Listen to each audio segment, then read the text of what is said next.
টাঙ্গাইলের ঘাটাইল উপজেলার সাগরদিঘিতে জাকের পার্টির জনসভা ও র্যালি অনুষ্ঠিত। গোলাম মোস্তফা, টাঙ্গাইল উত্তর প্রতিনিধির তথ্যচিত্রে বিস্তারিত। হৃদয়ের কসবা টিভি। কসবা টিভির সাথে থাকুন, কেটিভিকে লাইক, শেয়ার, কমেন্ট করুন। শুনছিলেন বিস্তারিত কসবা টিভি। ঘাটাইলে জাকের পার্টির জনসভা ও র্যালি। টাঙ্গাইলের ঘাটাইলে সাগরদিঘি বাজারে ২৩ সেপ্টেম্বর মঙ্গলবার বেলা ৪টায় জনসভা ও সভা শেষে সাগরদিঘি প্রধান সড়কে র্যালি অনুষ্ঠিত হয়েছে। প্রধান অতিথি হিসেবে বক্তব্য রাখেন টাঙ্গাইল জেলা পূর্ব জাকের পার্টির সভাপতি, ঘাটাইল উপজেলার এমপি প্রার্থী মোহাম্মদ আবু আজিজ খান অটল। ফারজানা রাশিদ ঢালি, নিউজ ডেস্ক। জাকের পার্টির উদ্যোগে যারা যারা অংশগ্রহণ ৫৩ বছর আগে এক বুক স্বপ্ন নিয়ে বাংলার দামাল ছেলেরা বুকের তাজা রক্ত ঢেলে দিয়ে এই দেশ মাতৃকাকে স্বাধীন করেছিল, কিন্তু আজ পর্যন্ত তাদের সেই স্বপ্ন, বাংলার স্বাধীনতার ৫৩ বছরের ইতিহাসে সেই স্বপ্ন পূরণ হওয়ার ইতিহাস আমরা দেখতে পারি নাই।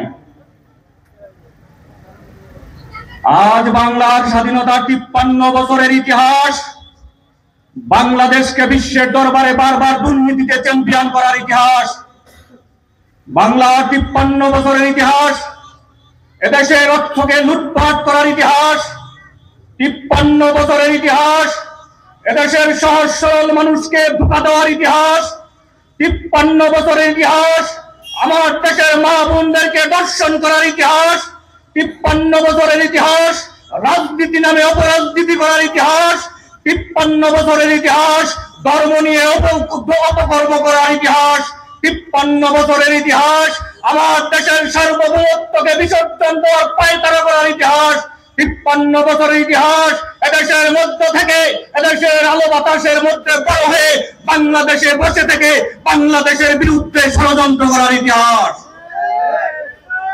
স্বাধীনতা ৫৩ বছরের ইতিহাস, এদেশের মানুষ এখনো নীরবে নিভৃতে, অর্থের অভাবে ধুকে ধুকে, চিকিৎসার অভাবে মানুষ মারা যাওয়ার ইতিহাস। স্বাধীনতা ৫৩ বছরের ইতিহাস, আমার দেশের শিক্ষিত বেকার ছেলে দুঃখ কষ্ট নিয়ে আত্মহত্যা করার ইতিহাস।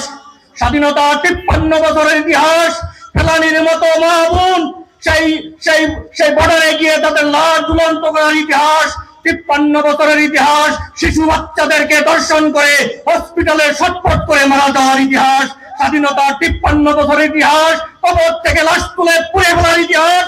স্বাধীনতা ৫৩ বছরের ইতিহাস, ভাই ভাইকে হত্যা করার ইতিহাস। স্বাধীনতা ৫৩ বছরের ইতিহাস, এদেশের রাজনীতির অঙ্গনে এমন কোন অপকর্ম নাই যে অপকর্মের মধ্য দিয়ে হুন্ডা গুন্ডা বোন খুন রাহাজানি মারামারি এমন কোন অপকর্ম নাই যে অপকর্ম এই স্বাধীনতার ৫৩ বছরে আমরা জাতি হিসাবে দেখি নাই। আমরা জাকের পার্টি অহিংস আদর্শ ধারণ করে বিগত ৩৬টি বছর এদেশে রাজনীতি করে আসতেছিলাম। আমরা সকলকে এই সৎ উপদেশ দিয়ে আসতেছিলাম, আমরা ক্ষমতায় যাওয়ার জন্য, সংসদ সদস্য হওয়ার জন্য, চেয়ারম্যান মেম্বার হওয়ার জন্য আমরা কখনো মাঠে নেমে আসি নাই। আজ দেশের এই ক্লান্তি লগ্নে, যেই সময় মানুষের ভ্রাতৃত্ব বন্ধন নাই, প্রেম প্রীতি ভালোবাসা নাই, স্বার্থপূর্ণ নাই, মানবতা নাই, লাজ নাই, লজ্জা নাই, মানুষের নাই বলতে কিছুই নাই, যেই সময় বাংলার রাজনীতির আকাশে, বাংলার মানুষের ভাগ্য আকাশে কালো মেঘের ছায়া পেয়ে গেছে, সেই সময় এই বাংলার মানব বিরোধী নেতা, এদেশের কৃষক শ্রমিক মেহনতি মানুষের নেতা, এদেশের সকল ধর্ম বর্ণ মানুষের নেতা জনতা জনাব মুস্তফা আমির ফয়সাল মুজাদ্দেদি সাহেব, এদেশের ২১ লক্ষ নিবেদিত নেতা কর্মী, ৩ কোটি সমর্থকদেরকে নিয়ে ইতিমধ্যেই তিনি মাঠে নেমেছেন এই দেশকে রক্ষার জন্য।